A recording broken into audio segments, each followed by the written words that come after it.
Will China revive its international tribute system? Commentary. Ray Dalio, the billionaire founder of the Bridgewater hedge fund, says that the United States is now seen as an unreliable military ally, and so leaders are increasingly having relations with China that are like a tribute system. In such a system, historically, weak nations pay tribute to a powerful emperor for the privilege of not being invaded. Sometimes the tribute is symbolic, and sometimes a burdensome tax.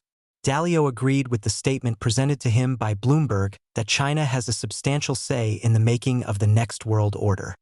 He said that the system in which a tiny country in the United Nations could have the same vote as a huge country was not practical and would evolve toward a tribute system.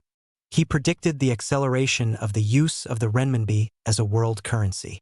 The Chinese Communist Party likely agrees with much of this, but puts on a different face. Chinese leader Xi Jinping accused the United States, in a veiled manner, of unilateral hegemonism on May 20th. He did so in a speech before his Russian counterpart on the first day of President Vladimir Putin's latest visit to China. While Beijing and Moscow claim that the United States is hegemonic, the evidence points the other way. The United States has long promoted national sovereignty through decolonization of the old European empires and the promotion of democracy and territorial integrity through the United Nations system. China and Russia, in not embracing democracy and invading their neighbors, have since at least the 1960s repeatedly done the opposite.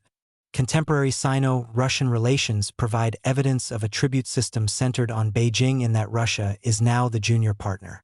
She continues to flatter Putin with the semblance of state-to-state visits on the basis of equality in their biannual meetings. But the two are anything but equal. China's economy is about 7 times that of Russia. Sanctions against Russia over the Ukraine war forced Moscow's energy exporters and dual-use military material importers into dependence on Beijing's green light. The lack of a market for Russian oil anywhere else other than India gives Chinese refiners the bargaining power necessary to buy the oil at a discount compared to global market prices. During Putin's visit, the two leaders signed a joint statement in favor of a multipolar world, with Moscow and Beijing presumably two of the poles. They apparently would like to see themselves as regional hegemons with the ability to charge tribute from nations in their regional spheres of influence.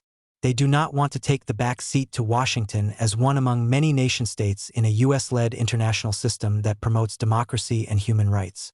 The latter was their de facto status in the late 1990s, after the breakup of the Soviet Union and prior to China's admission to the World Trade Organization and resultant export boom and breakaway economic growth. Russia is grinding its economy and military power away in Ukraine without much new revenue as a result. Moscow is therefore more likely to recede as an international power compared to its Soviet superpower status than to achieve regional hegemony over its former empire. China, however, is expanding its economy and military power. It achieves this through steady economic growth, not engaging in new wars, and appearing as the peacemaker while taking territories such as Hong Kong and islands in the South China Sea without firing a shot. This is a sounder strategy for an aspiring regional hegemon. Beijing will tax Hong Kong and demand concessionary rates for oil and gas extracted by countries with South China Sea claims, arguably the start of a tribute system beyond the old borders of China established shortly after the Communist Revolution of 1949. Such tribute is likely just a stepping stone toward regional and then global hegemony for the CCP, as evidenced by research on the topic that shows that global hegemony is the CCP's ultimate goal. The relations of U.S. corporations doing business in China provide more evidence that Beijing seeks tribute from the world.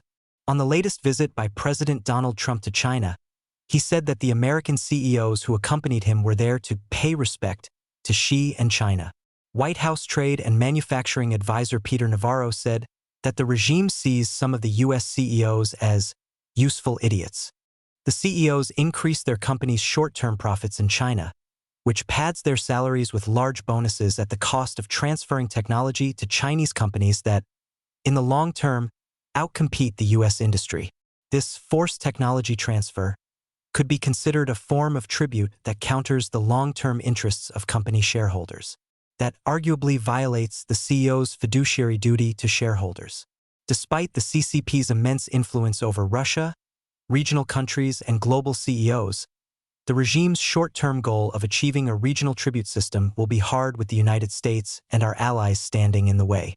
Trump took a tough stand against China's partner Iran for attempting to demand tribute of ships passing through the Strait of Hormuz over the last few months.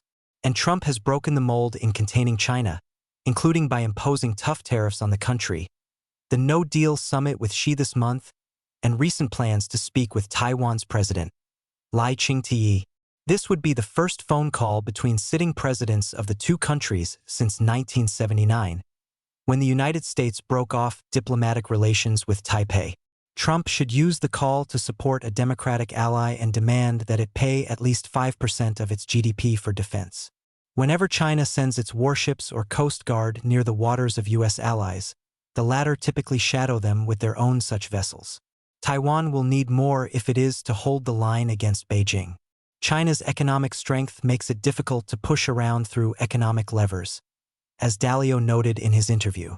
At some point, the United States will need to take a military stand when the CCP attempts to further expand its control over trade routes, key cities like Hong Kong, and vast areas of international waters such as the South China Sea. Whether the United States and our allies stand our ground in the future is not known, but if unopposed, the likelihood of the CCP becoming globally hegemonic only increases.